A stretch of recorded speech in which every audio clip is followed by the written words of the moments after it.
Hello, welcome to my channel. Good morning ಎಲ್ಲರಿಗೂ. ಎಲ್ಲರೂ ಹೇಗಿದ್ದೀರಿ? ನೀವೆಲ್ಲ ಚೆನ್ನಾಗಿದ್ದೀರಾ ಅಂತ ಭಾವಿಸ್ತಾ ನಾನು ಕೂಡ ತುಂಬ ಚೆನ್ನಾಗಿದ್ದೀನಿ. ಇವತ್ತೊಂದು ಡಿಫ್ರೆಂಟ್ ಆಗಿರೋಂಥ ಒಂದು ರೆಸಿಪಿ ತೋರಿಸ್ತಾ ಇದ್ದೀನಿ, ನೋಡೋಣ ಬನ್ನಿ. ಈ ರೆಸಿಪಿ ಕೈ ಥರ ತಿನ್ಬೋದು. ಇದನ್ನು ಮಾಡೋದು ಹೇಗೆ ಅಂತ ನೋಡೋಣ ಬನ್ನಿ.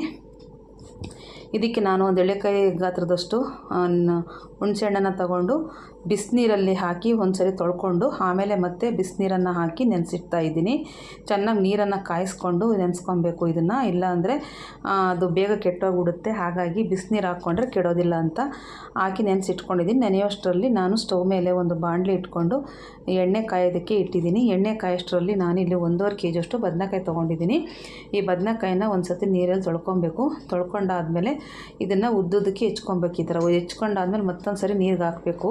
ನೀರಿಗೆ ಹಾಕಲಿಲ್ಲ ಅಂದರೆ ಕಪ್ಪಾಗಿಬಿಡುತ್ತೆ ಬದನೆಕಾಯಿ. ಹಾಗಾಗಿ ನೀರಿಗೆ ಹಾಕಿ ಇದರಲ್ಲಿರೋ ನೀರಿನಂಶ ಎಲ್ಲ ಡ್ರೈ ಮಾಡಿ ಚೆನ್ನಾಗಿ ತೆಗಿಬೇಕು. ಇದನ್ನು ನೀರಿನಂಶ ಇರಬಾರ್ದು, ಇಲ್ಲಾಂದರೆ ಎಣ್ಣೆಗೆ ಹಾಕಿದ್ಮೇಲೆ ಸಿಡಿತದೆ. ಹಾಗಾಗಿ ಇದನ್ನೆಲ್ಲ ನೀರಿಂದ ತೆಗೆದುಬಿಟ್ಟು ನಾನು ಎಣ್ಣೆಗೆ ಹಾಕಿ ಇದನ್ನು ಡೀಪ್ ಫ್ರೈ ಮಾಡ್ಕೊತಾ ಇದ್ದೀನಿ.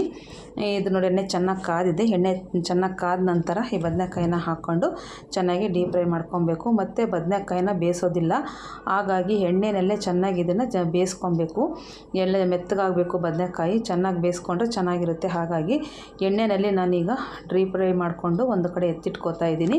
ನಾನಿಲ್ಲಿ 1.5 kg ಅಷ್ಟು ಬದನೆಕಾಯಿ ತೊಗೊಂಡಿರೋದ್ರಿಂದ ನಾನೊಂದು 3 ಸತಿ ಹಾಕಿ ಇದನ್ನು ಡೀಪ್ ಫ್ರೈ ಮಾಡ್ಕೊತಾ ಇದ್ದೀನಿ. ಎಲ್ಲ ಒಂದು ಸತಿ ಮಾಡಿ ಎತ್ತಿಟ್ಕೊಂಡ್ಬಿಟ್ರೆ ಸರಿ ಹೋಗುತ್ತೆ. ಹಾಗಾಗಿ ಎಲ್ಲನೂ ಹೆಚ್ಚಿರೋದನ್ನೆಲ್ಲನೂ ಈ ಥರ ಮಾಡಿಕೊಂಡು ಒಂದು ಸೈಡಿಗೆ ಎತ್ತಿಟ್ಕೊಂಡಿದ್ದೀನಿ.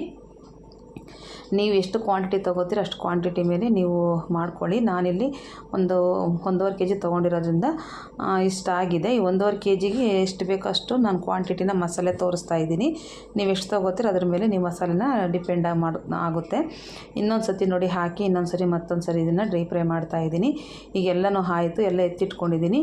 ಈಗ ನಾನು ಹುಣಸೆಹಣ್ಣು ನೆನೆಟ್ಟಿದ್ನಲ್ಲ ಅದನ್ನು ಸಹ ಚೆನ್ನಾಗಿ ಕಿವುಚ್ಬಿಟ್ಟು ಜಾಲರದಲ್ಲಿ ಸೋಸಿ ಪಲ್ಪ್ ಮಾತ್ರ ಎತ್ತಿಟ್ಕೊಂಡಿದ್ದೀನಿ. ಈಗ ಮತ್ತೊಂದು ಬಾಣಲಿ ಸ್ಟವ್ ಮೇಲೆ ಇಟ್ಬಿಟ್ಟು 4 ಸ್ಪೂನು ಸಾಸಿವೆ, ಒಂದು 1/4 ಸ್ಪೂನಷ್ಟು ಮೆಂತ್ಯನ ಹಾಕ್ಕೊಂಡು ಇದನ್ನ ಹುರ್ಕೋತಾ ಇದ್ದೀನಿ.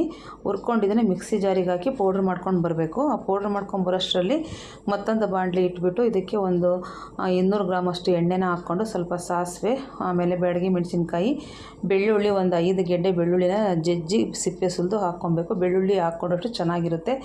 ಬೆಳ್ಳುಳ್ಳಿ ಹಾಕ್ಕೊಂಡ ತಕ್ಷಣ ಇದೊಂದು 5 ನಿಮಿಷ ಬಿಟ್ಟು ಸ್ಟವನ್ನು ಆಫ್ ಮಾಡ್ಕೊಂಬಿಡಿ. ಬೆಳ್ಳುಳ್ಳಿ ಎಲ್ಲ ಕಪ್ಪಗಾಗೋವರೆಗೂ ಹೋಗೋದು ಬೇಡ, ಸ್ವಲ್ಪ ಹಸಿ ಸ್ಮೆಲ್ ಹೋಗೋವರೆಗೂ ಆದರೆ ಸಾಕು. ಸ್ಟವನ್ನು ಆಫ್ ಮಾಡಿದ ತಕ್ಷಣ ನಾವಿಲ್ಲಿ ಹುಣಸೆಹಣ್ಣನ್ನು ಪಲ್ಪ್ ತೆಗೆದಿಟ್ಕೊಂಡಿದ್ದೀವಲ್ಲ ಅದನ್ನು ಸಹ ಇದಕ್ಕೆ ಸೇರಿಸ್ಕೊತಾ ಇದ್ದೀನಿ. ಇದನ್ನು ಮತ್ತೆ ಬೇಯಿಸೋದು ಬೇಡ. ಹುಣಸೆಹಣ್ಣಿನ ರಸನ ಸುಮ್ಮನೆ ಅದೇ ಬಿಸಿಗೆ ಹಾಕಿದರೆ ಸಾಕಾಗುತ್ತೆ. ಬಿಸಿಗೆ ಹಾಕ್ಬಿಟ್ಟು ಚೆನ್ನಾಗಿ ಮಿಕ್ಸ್ ಮಾಡ್ಕೊಬೇಕು. ಅದಕ್ಕೇ ನಾನು 1 ಸ್ಪೂನಷ್ಟು ಅರಶಿನ ಸಹ ಸೇರಿಸ್ಕೊತಾ ಇದ್ದೀನಿ. ಸೇರಿಸ್ಕೊಂಡೆಲ್ಲ ಒಂದು ಸತಿ ಈ ಥರ ಮಿಕ್ಸ್ ಮಾಡ್ಕೊಬೇಕು. ಇವಾಗ ಸ್ಟವ್ ಆಫ್ ಆಗಿರಬೇಕು ಆಲ್ರೆಡಿ. ಮಿಕ್ಸ್ ಮಾಡಿಕೊಂಡು ಜೀರಿಗೆ ಪುಡಿನ ಸೇರಿಸ್ಕೊತಾ ಇದ್ದೀನಿ 1 ಸ್ಪೂನಷ್ಟು. ಅದನ್ನು ಸಹ ಎಲ್ಲ ಮಿಕ್ಸ್ ಮಾಡ್ಕೊಬೇಕು. ಯಾವುದೇ ಕಾರಣಕ್ಕೂ ಇದು ಸ್ಟವ್ ಆನ್ ಇರಬಾರ್ದು, ಆಫ್ ಮಾಡ್ಕೊಂಡಿರ್ಬೇಕು ಈ ಟೈಮಲ್ಲಿ. ಆಮೇಲೆ ಖಾರಕ್ಕೆ ಎಷ್ಟು ಬೇಕೋ ಅಷ್ಟು ನೋಡ್ಕೊಂಡು ಖಾರದ ಪುಡಿ ಹಾಕ್ಕೊಂಡಿದ್ದೀನಿ. ಆಮೇಲೆ ಹಿಂಗು ಹಾಕ್ಕೋತಾ ಇದ್ದೀನಿ. ಆಮೇಲೆ ರುಚಿಗೆ ತಕ್ಕಷ್ಟು ಉಪ್ಪನ್ನು ಸಹ ಹಾಕ್ಕೋತಾ ಇದ್ದೀನಿ. ಹಾಕ್ಕೊಂಡು ನಾನಿಲ್ಲಿ ರುಬ್ಕೊಂಬಂದಿರೋಂಥ ಸಾಸಿವೆ ಮೆಂತ್ಯ ಪುಡಿನೂ ಹಾಕ್ಕೊಂಡಿದ್ದೀನಿ. ಅದು ವಿಡಿಯೋ ಸ್ಕಿಪ್ ಆಗೋಗಿದೆ. ಹಾಗಾಗಿ ನೀವು ಆ ಪುಡಿನೂ ಸಹ ಈ ಟೈಮಲ್ಲೇ ಸೇರಿಸ್ಕೊಳ್ಳಿ. ಸೇರಿಸ್ಕೊಂಡೆಲ್ಲ ಒಂದು ಸರಿ ಮಿಕ್ಸ್ ಮಾಡ್ಕೊಬೇಕು. ಮಿಕ್ಸ್ ಮಾಡ್ಕೊಂಡಾದಮೇಲೆ ಕೊನೆಯದಾಗಿ ನಾವು ಬದನೆಕಾಯಿನ ಫ್ರೈ ಮಾಡಿಟ್ಟಿದ್ವಲ್ಲ ಆ ಬದನೆಕಾಯನ್ನು ಇದಕ್ಕೆ ಸೇರಿಸ್ಕೊಬೇಕು. ಈಗ ಸೇರಿಸ್ಕೊಂಡೆಲ್ಲ ಒಂದು ಸರಿ ಚೆನ್ನಾಗಿ ಮಿಕ್ಸ್ ಮಾಡ್ಕೊಬೇಕು. ಎಲ್ಲ ಮಿಕ್ಸ್ ಮಾಡಿ ಇಟ್ಕೊಂಡ್ಬಿಟ್ರೆ ಇದು ರೆಡಿಯಾಗಿ ಹೋಗುತ್ತೆ. ಇದನ್ನು ಬದನೆಕಾಯಿ ಉಪ್ಪಿನಕಾಯಿ ಅಂತ ಕರೀತಾರೆ. ನಾನು ಎಲ್ಲದರಲ್ಲೂ ಮಾಡ್ತಾರೆ, ಬದನೆಕಾಯಲ್ಲಿ ಯಾಕೆ ಮಾಡಬಾರ್ದು ಅಂತ ನಾನೊಂದು ಸತಿ ಟ್ರೈ ಮಾಡಿ ನೋಡಿದೆ. ತುಂಬ ಅಂದರೆ ತುಂಬ ಚೆನ್ನಾಗಿ ಬಂತು. ಹಾಗಾಗಿ ನಾನು ಕೂಡ ನಿಮಗೆ ತೋರಿಸ್ಕೊಡೋಣ ಅಂತ ತೋರಿಸ್ಕೊಟ್ಟಿದ್ದೀನಿ. ಬದನೆಕಾಯಿ ರೇಟ್ ಕಮ್ಮಿ ಇದ್ದಾಗ, ಜಾಸ್ತಿ ಮನೇಲಿದ್ದಾಗ ಏನಪ್ಪ ರೆಸಿಪಿ ಮಾಡಬೇಕು ಅನ್ನೋಂಥ ಟೈಮಲ್ಲಿ ಈ ಥರ ಮಾಡಿಟ್ಕೊಳ್ಳಿ. 1 ತಿಂಗಳ ಕಾಲ ಈಚೆನ ಇಟ್ಕೋಬೋದು.